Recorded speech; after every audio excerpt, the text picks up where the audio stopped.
Over here in the bottom right, we have our Protoss player. Will he win in this best of 3? We'll see soon. He is New challenger, LGIM first.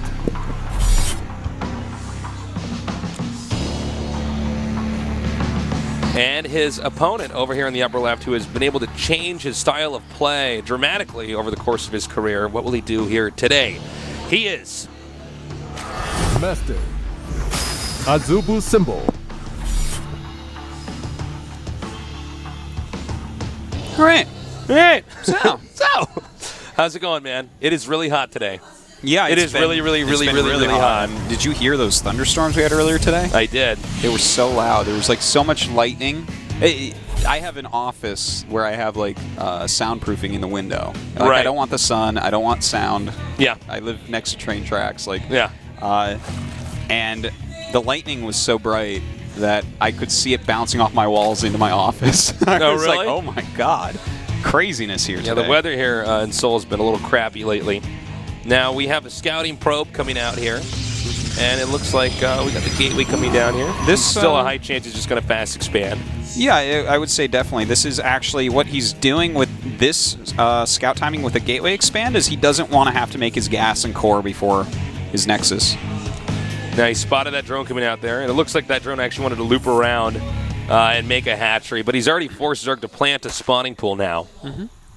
And that's nice. He's going to block that hatchery a little bit, get a really quick expansion himself. He realizes that there's no reason for him to necessarily get his gas and cybercore as we see, and his Nexus is going to be just about as quick as the hatchery here, and that's without a forge. That's great. Well, this is kind of the newer version here in Protoss versus Zerg openers compared to the older ones, which were a little bit more about walling in. Actually, I should say a lot more about just walling in early on. And, you know, I actually prefer this way to play a lot more.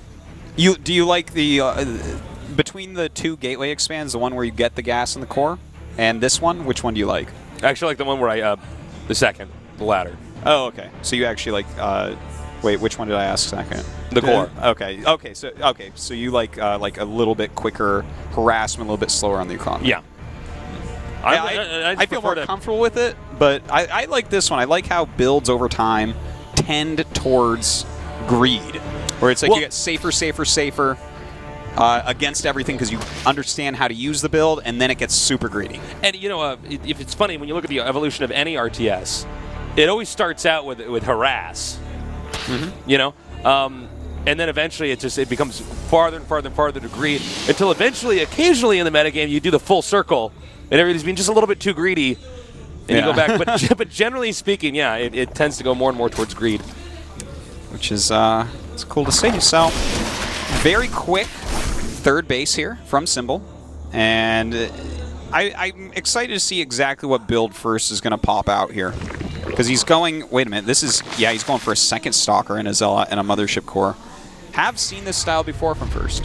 One thing that's nice about when we get the Stalker out like this is you get to suddenly get a lot more map control, which the Zerg's not going to like, because the Stalker can basically beat as many Zerglings as it wants until the Zerglings have speed, unless you miss micro it. Very true, and with the Mothership Core, it's like even if you miss micro it, you'll probably still kill them all. So this is actually, a probe should be ducking out in just a second here. If he's doing the same build he did before on this map, which is you clear all the scouts with this little group of early units and you send out a probe, and we'll see if he ends up doing that. And he did. So he's definitely going for some early aggression here. All right, I like this a lot. Also, what's important to note is you can clear out a lot more Overlords early on the map, and the Zerg is very dependent on knowing when the Protoss does take that third base, as we talked about earlier. Two-base timings can be very strong, but if the Protoss is going to play a standard game, he wants to get that third up, and this is going to be some, not even it looks like applied pressure, this is actually going to be him trying to do serious damage with that proxy pylon coming in here. Seriously, he has a lot of gateway units and the Mothership Core, and he's going to have 4 gateways finishing right as Warp Gate finishes, so this is going to be a lot of units. Whoa! Caught that Stalker! This might actually ruin the entire rush here for first. It's a really every good unit catch. is so important here for the Protoss when they're doing this.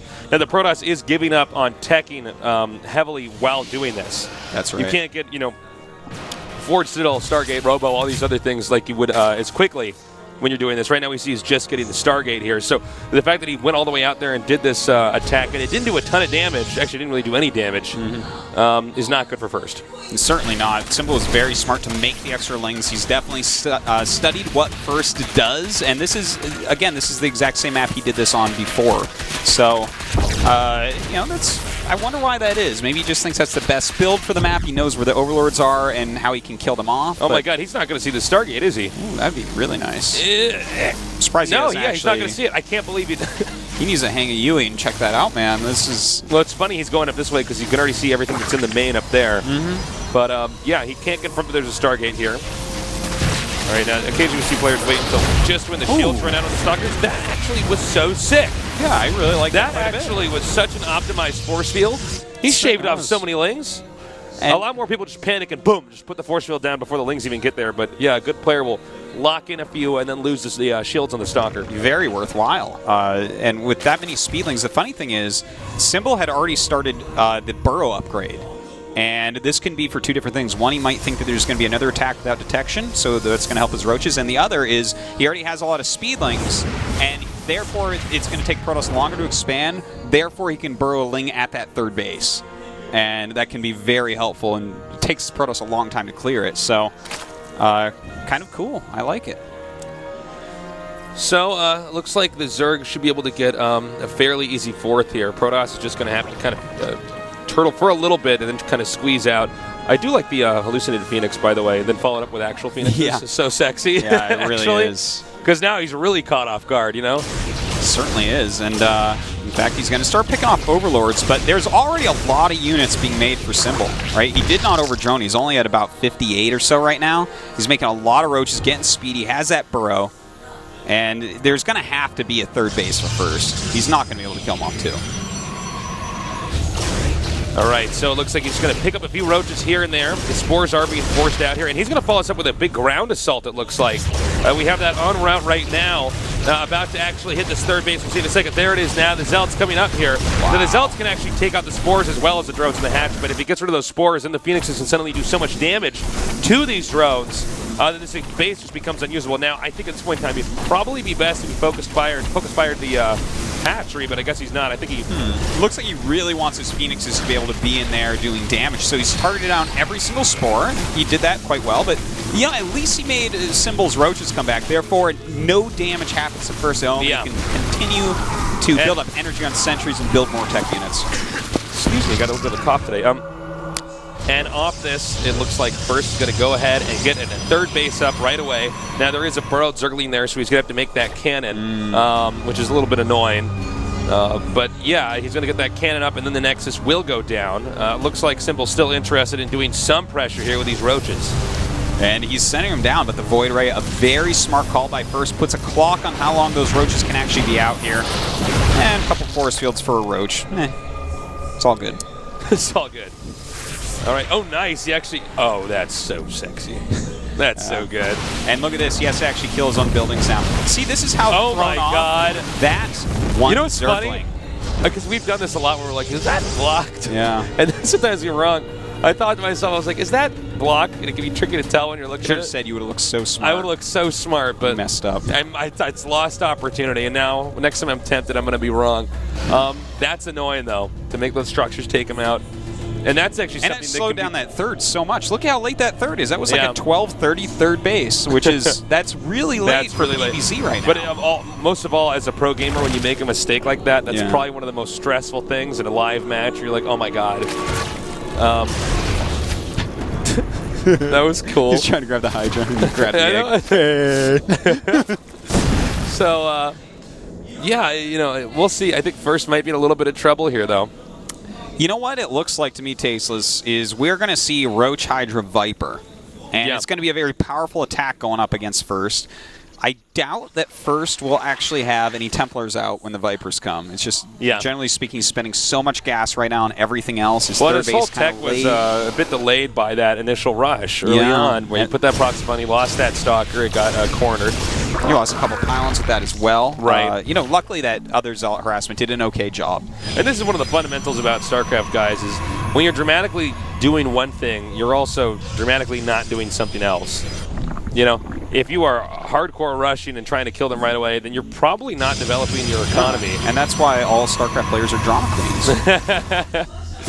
You're always dramatically doing something or other. And if you're not a pro gamer. These guys should all be in theater, really. Yeah. You know what I love, Tasteless? Look at how many burrowed lings there are around. Like, he's seeing the rally point at sometimes with these burrowed Zerglings. And it's just, I love this usage of burrow. We're seeing it more and more from these top Zergs. Well, it just, excuse me, it makes sense. Burrow is just so cheap, but also so strong in so many different ways, like more than we could even list.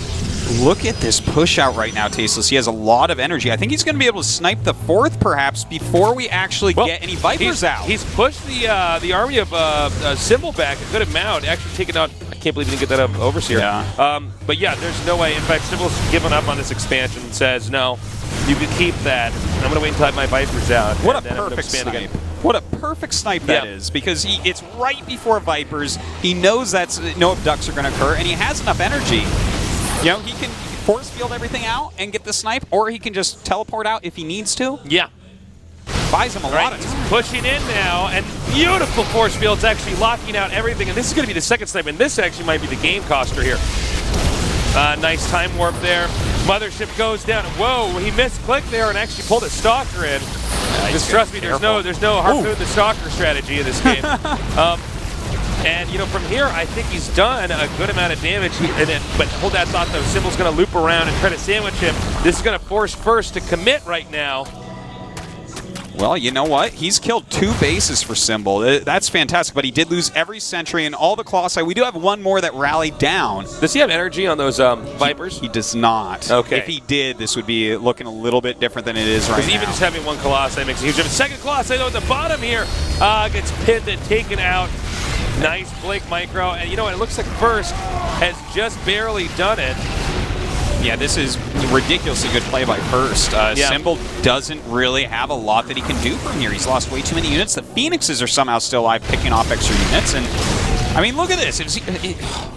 This is how First is playing so well today. This is, I'm so sad for him. Considering he had a bumpy start here. Yeah, I was pretty sure that after that initial rush was denied, because that's usually pretty tough for Protoss to recover from.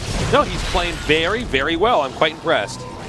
With play like that, man, it's so fantastic.